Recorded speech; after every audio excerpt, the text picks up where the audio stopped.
Good morning all, and welcome to another video. It's the first time we've really done a proper one, apart from the live chats which don't really class. But anyway, what I'm doing today is a cooking video, and something which I've never actually done before, and it's pheasants. Common to the UK, the ring-neck pheasant. Let's see if we can get you a picture up here to show you. Okay.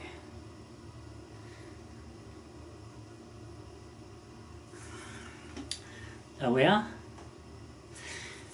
These were introduced from China many hundreds of years ago, and they escaped and that, and they're now our native pheasants found all over England, Wales, Scotland. I'm not sure about Ireland. I think maybe not Ireland. And as well as breeding themselves in the wild, they are also bred on farms by gamekeepers who then let them loose on their estates because they're a game bird. And basically, there is loads. They are plentiful over here. So anyway, our local butcher, I just happened to see that he'd got some, so I thought I'd pick up a brace and have a go at cooking them. So, what can we say about these pheasants? The male and female are different, the cocks and hens. The cocks are the colourful one, and the hens are all brown, mottled.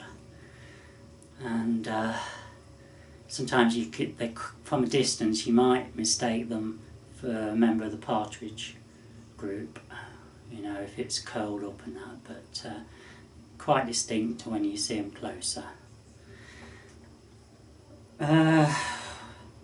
Well, I think that's about it, except for they are found in many countries in the world, including North America, and they obviously like most of the areas what they're made their habitat. So let's close the tablet. So what we've got, a couple of pheasants here. I've taken them out the wrapper. They come like this, already prepared at the butcher, and now I've got to warn you, they don't smell very nice. I could smell it even though they're all covered up and that, you could smell it in the fridge. might put some people off eating, but there you are. So what I'm going to do, these are going to be done in the oven. The one thing which I can't show you because I've ran out is kitchen foil. You really need to put that over. So what I'm going to do to compensate, I'm going to put it on slightly lower temperature and just have them for a bit longer cooking. So I'm going to put some lard. That's what we prefer. Some people might use vegetable oil or whatever, but we're old-fashioned. Take a knife and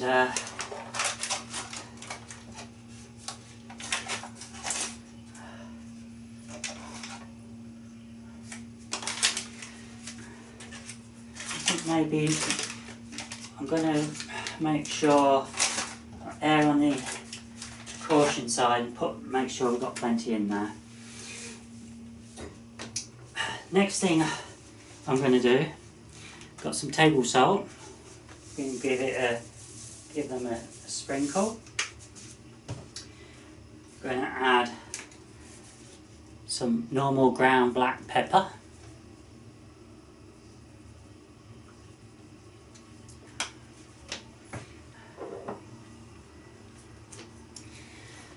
Maggi liquid seasoning.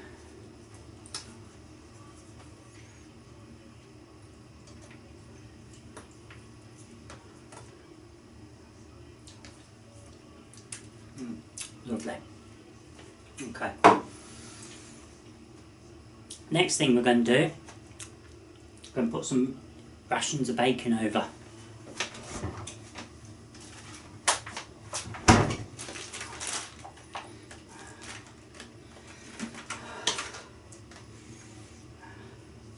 smoked bacon.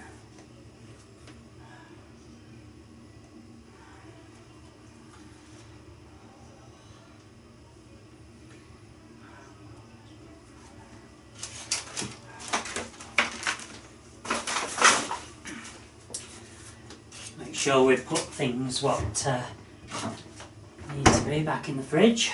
I can sort that lot out in a minute. So what we're going to do now, I'm going to put this in the oven on gas mark. Well, what we'll do is we'll just heat the oven up first, preheat it.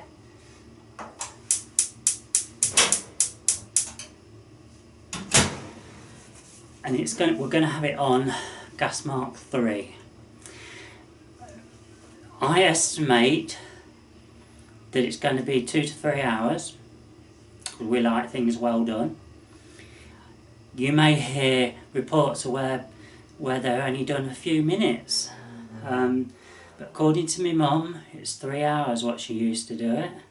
So we're going to aim for somewhere between 2 and 3 hours. We'll see how things go. I'm not quite sure how I'm going to measure the temperature because there's not pheasant on my scale, but I'm going to compare it to probably chicken, so poultry. So we'll see. So this is going to be interesting experimentation. What do you think? Do you think it's going to turn out okay? I guess we'll find out. Now, this is going to be served up with boiled potatoes, and I shall probably I shall do maybe some carrots, maybe a few carrots. Do you hear that, Paula? We'll do a few carrots. Now, those of you who watch my channel and know me from my chats and that, you will know that I am a meat eater and I don't particularly like veg, apart from potatoes. But I'm going to try and make an effort to eat a few more, because you know they're good for you. Now, you probably noticed, over here, I've done a big shop last night. It took me an hour to unpack. It came delivered. Good job I didn't have to pack it, unpack it and what have you from the car. Anyway, we filled the freezer up and got lots of fresh fruit. I've already had my orange and my, what else did I have? Clementine this morning. And yeah, so I'm going to be eating a bit more fruit. I mean, I do like fruit. I love my apples, oranges, bananas. But I'll be getting a bit more down and going to be serving up a bit more to my mum. You know, because you don't get up much, we need to make sure that her system's working properly. So let's put this in.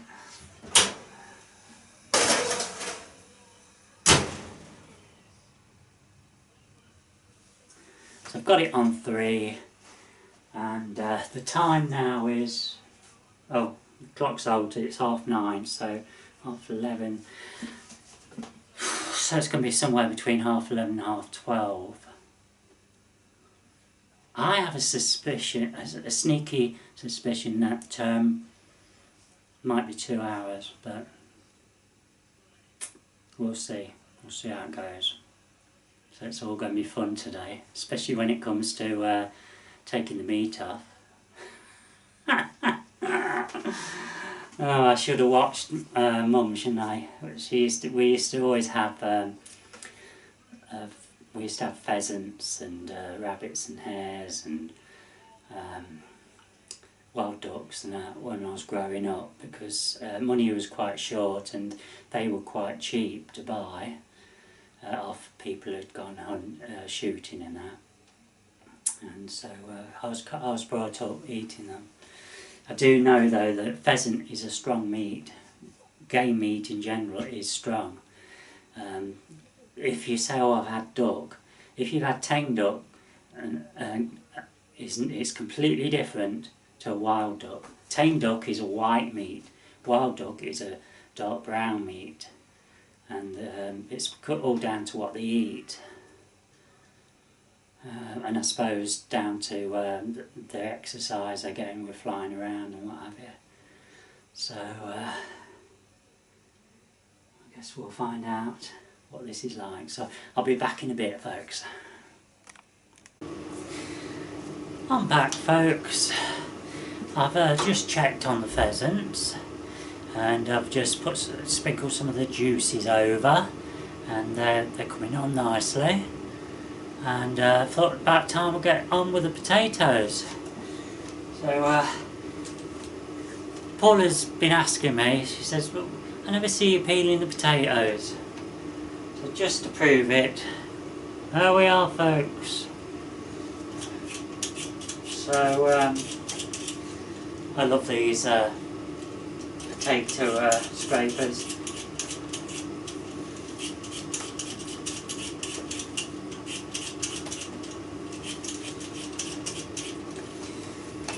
Now, it's funny how we get taught things. When all my life I've been doing peeling potatoes and things, I was always taught put them straight into some cold water and then scrape them. Now, cold water, it does play a bit on your hands, you know, you do feel it. So I tend to do them dry now, you know, and it's a lot less messy.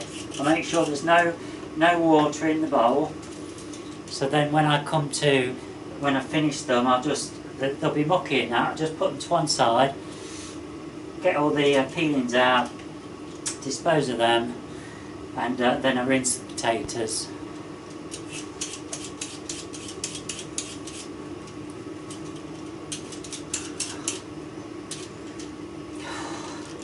Not to do with cooking, but I was panicking because yesterday I was feeling like doing something creative. I wanted to do some printing, and the only printer that can cope with this sort of work would be my A3 photographic printer, and it kept coming up with print head error. Well, that's what I worked it out as by the amount of flashes and that. Anyway, I gave up on it in the end yesterday, but not one to give up. I went back to it today, and I managed to fix it. So I was well chuffed. So I've done some. I printed out some of my patterns. What I do, you know, some of those. The ones suitable for just to put in a picture frame. They turned out really well. I did it on watercolour card. 300. I think it's over 300 or 400 GSM. Thick card anyway. Would come out well. Colours are lovely.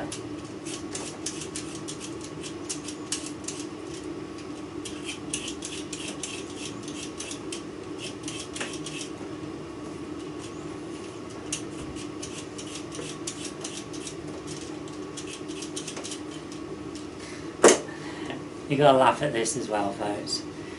While I was doing it, I had to change the colour, the inks, and I hadn't changed them before on there. Straightforward enough, you'd think. Anyway, I was looking at the numbers and that, but I was only paying attention to the one what needed changing, and it was coming, and so I looked at the number. Now on these Canon, what I didn't realise is all the same size ones, they give the same number. Now on the Epsoms they're different. So anyway, there was a grey what needed putting in, and I could only see a black. So I stuck black in. Anyway, the printer wasn't having it, so I went into the software and it said you're using the wrong colour. So anyway, got the box out of inks, and I discovered I had another layer of inks underneath, and there they were, and that's when I discovered they've all got the same number. So if you got normal or large or extra large cartridges, they have the same number for the whole batch, and then they just add the colour on. So lesson learnt for the future.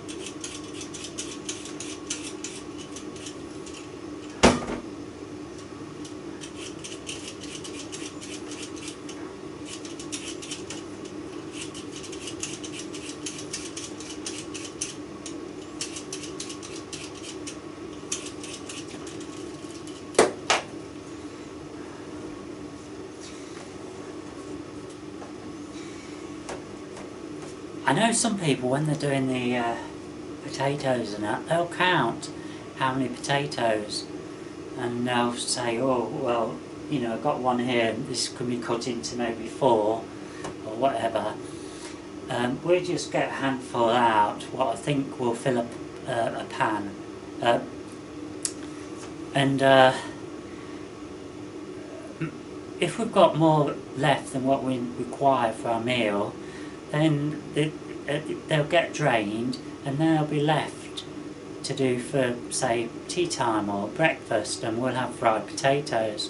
Because all you need to do then is just slice them up into a frying pan with a bit of your lard or whatever you use, you know, vegetable oil, and they'll go nicely with a bit of bacon or a bit of sausage. So it's worth bearing in mind. And when you've got new potatoes, oh, they're just lovely fried.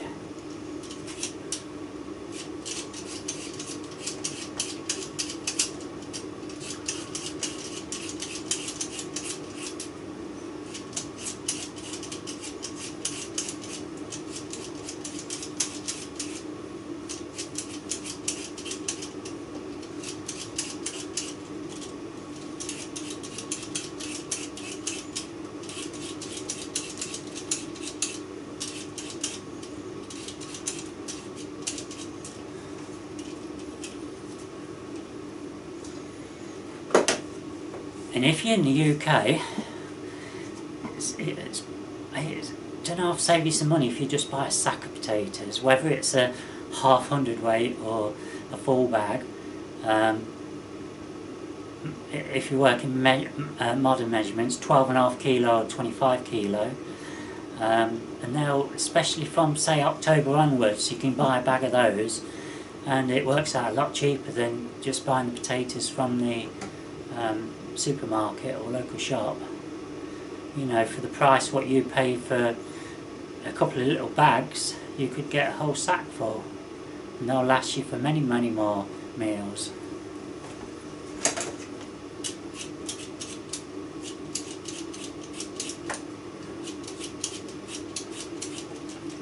Potatoes this year are probably going to be expensive. I haven't checked on the latest prices, but because of the weather over here, the potatoes are going to be a lot smaller. You're going to be struggling to get big potatoes for making chips with, and what we do get are going to be higher in price to compensate the farmers and that for the loss of crop, because they just didn't grow. It wasn't enough, it was too dry this year.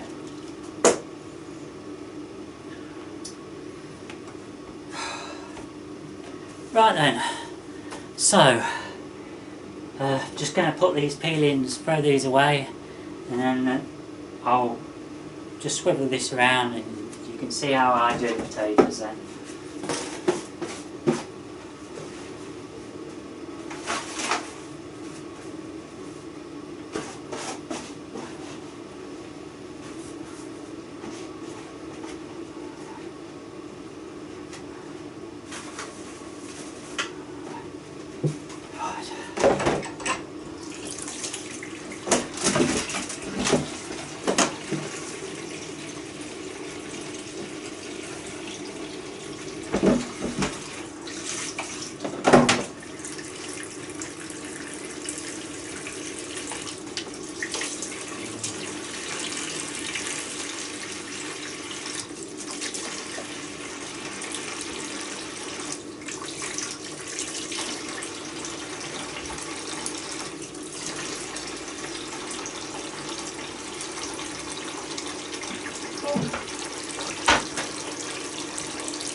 If you drop them, make sure you do wash.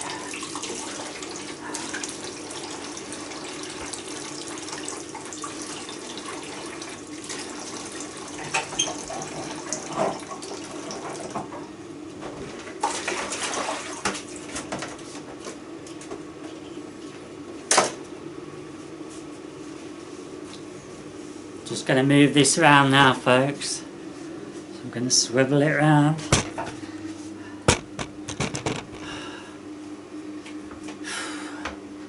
Bring it down a little. You might not see me very well, but right, so we've washed the potatoes. Going to cut them into a manageable size, put them into a pan of water that I've already prepared.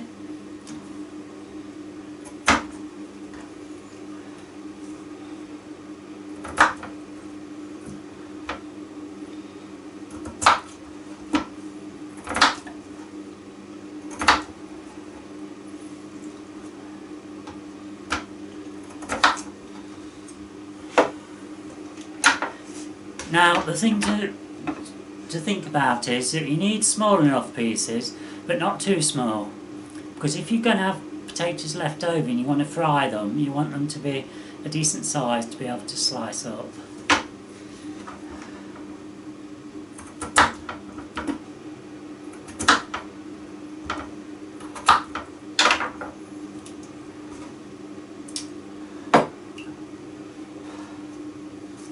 That is a typical amount for two of us. That will feed us for the dinner, that's me and my mum, and also be enough left over for fried potatoes for me for the next day. So, that's about all I can show you at the moment. I'm going to get some veg now, which comes out the freezer, and I'm going to put that on, and hopefully in about 3/4 of an hour the dinner should be ready, all being well. Okay, so I'll be back shortly.